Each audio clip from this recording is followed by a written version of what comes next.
जो ये मानते हैं कि भगवान साथ देते हैं, उन्हें विश्वास दिलाना होगा कि भगवान नहीं है। जिस दिन उन्होंने ये मान लिया, उस दिन भारत के टुकड़े टुकड़े हो जाएंगे।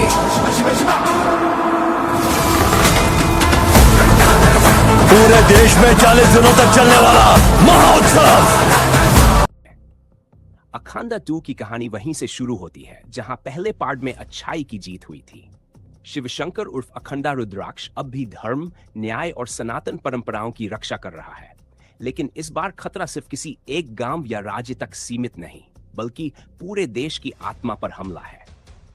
कहानी की शुरुआत होती है एक खतरनाक अंतर्राष्ट्रीय सिंडिकेट से, जो भारत की प्राचीन संस्कृति, मंदिरों और संसाधनों को नष्ट कर देश को अंदर से कमजोर करना चाहता है।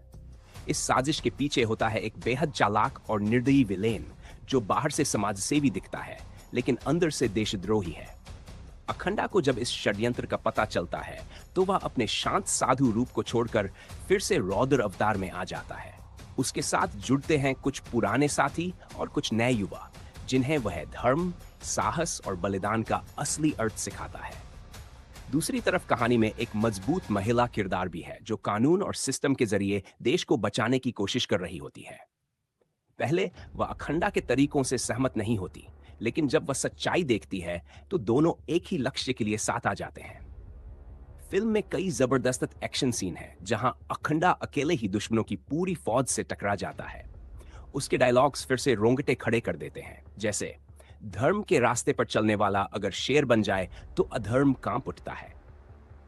क्लाइमैक्स में एक भयंकर युद्ध होता है, जहां न सिर्फ ताकत बल्कि आस्था, त्याग और सच्चाई की जीत होती है।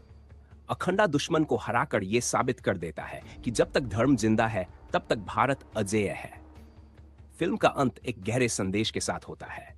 धर्म कोई हथियार नहीं, बल्कि सही के लिए खड़े होने की ताकत है। और अखंडा फिर से साधु बनकर हिमालय की ओर चला जाता है, लेकिन इस वादे के साथ कि जब भी अधर्म बढ़ेगा, अखंडा जरूर लौटेगा। मिलते ही अगले वीडियो में, तब तक के लिए बाय बाय।